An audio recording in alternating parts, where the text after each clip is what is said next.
kaut kādas muļķības pastāstīšu. Bet es tā nedaru nekad. Čau visiem! Es esmu Endijs no termo.lv. Mākam siltumsūkņus, mākam kondicionēšanu, mākam ventilāciju, bet šodien parunāsim par siltumsūkņu jaudām.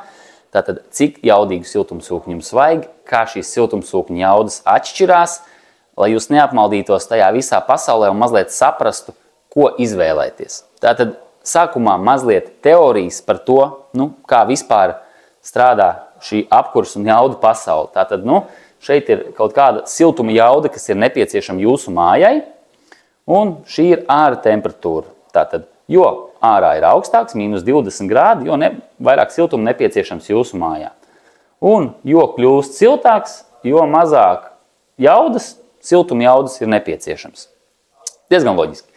Un tālāk ir siltumsūknis ar kādu konkrētu jaudu. Mūsdienās visi siltumsūkņi pārsvarā invertoru tipu, kas nozīmē, ka tas spēj darboties kaut kādā konkrētā diapazonā, teiksim tā. Piemēram, 8 kW siltumsūknis, piemēram, spējums iedot no 2 līdz 8 kW jaudas, kas ir būtiski, ir apakšējā robeža. Nav tā, ka viņš strādā no 0 kW līdz 8, bet ir kaut kāda apakšējā robeža, kuru viņš spēj iedot. Tātad, šeit uzzīmēsim šo siltumsūkņu jaudas robežu.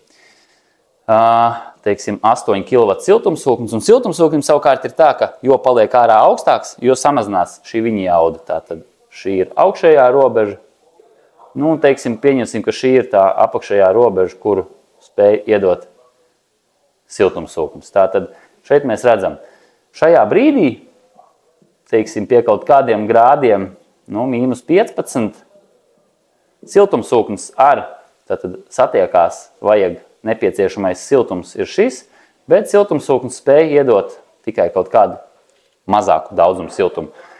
Un tas ir tas brīdis, kurā pieslēdzās elektriskais palīgsildītājs un piepalīdz siltumsūkni. Tātad siltumsūknis spēj iedot, teiksim, 6 kW, māja nepieciešams vairāk, un pārējo piesilda elektriskais palīgsildītājs. Kāpēc tas ir svarīgi? Tālāk būs piemērs ar dažādiem ražotājiem, un tad jūs sapratīsiet, kāpēc šis ir būtiski. Otrs būtisks aspekts ir siltumsūknim šeit. Tad, kad ārā ir gana silts, teiksim, 0 grādi plus 5 grādi, siltumsūknis, teiksim, var iedot minimāli, piemēram, 2 kW siltumu, bet jūsu māja ir nepieciešams tikai 1 kW siltumu.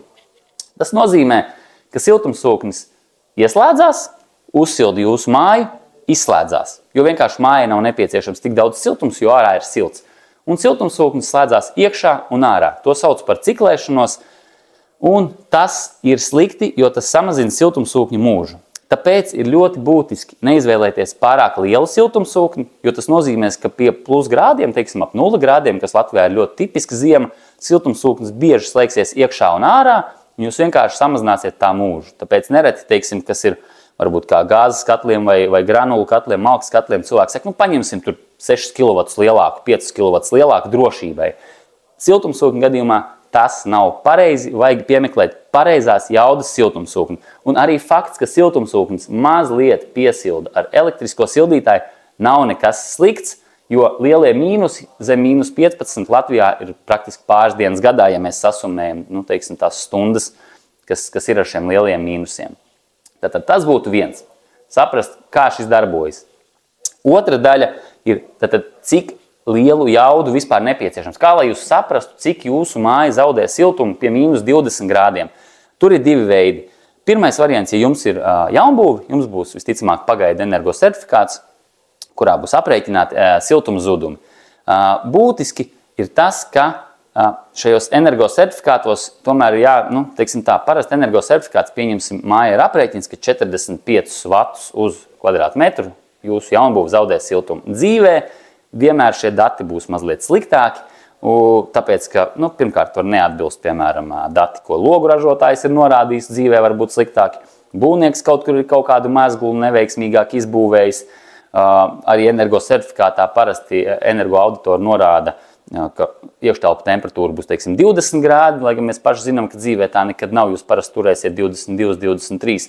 Īsāk sakot, un dabā šie siltuma zudumi, tur, piemēram, no 45 vatiem uz kvadrātmetru izaug uz 65 vatiem. Pieņemsim klasiska 140 kvadrātmetru jaunbūve, 65 vati siltuma zudumi. kopā tie būs aptuveni 9100 kWh patērēta siltuma gadā, kas mums, teiksim, nestāstot dziļāk ļoti detaļās, ievietojot to formulā, mēs iegūstam, ka jums ir nepieciešama aptuveni 4,8 kW siltuma, teiksim, 4,8 kW siltuma pie mīnus 20 grādiem. Nu, lūk. Un tieši tāpat, teiksim, esošai mājai jums būs zināms, piemēram, granulu patēriņš. Jūs varat izreikināt, cik granulas ir patērēts. Mēs zinām, kāda ir granulu siltuma ietilpība. Mēs izreikinām, cik jūsu māja zaudēja siltumu un attiecīgi arī nonākam pie šī paša nepieciešamās jaudas. Nu, lūk, un tad tālāk ir tas stāsts par šīm siltumsūkņu jaudām. Šeit mēs redzam siltumsūkņu jauda kilovatos, un šeit mēs redzam āra temperatūru plus 7 āra temperatūra, mīnus 7 āra temperatūra un mīnus 15 āra temperatūra. Šeit savukārt ir no 10 kW līdz 5 tā amplitūda. Ko jūs parasti redzat, kad izvēlaties siltumsūkni? Tā ir nominālā jauda pie plus 7 grādiem. Tātad tie var būt 8 kW, 9 kW, 16 kW dažādi. Kas ir būtiski un kāpēc ir būtiski neskatīties uz šo nominālo jaudu? Tāpēc, ka jums nekad nebūs nepieciešams kurināt māju, tad, kad ir ārā plus 7. Nu, būs, bet mazliet.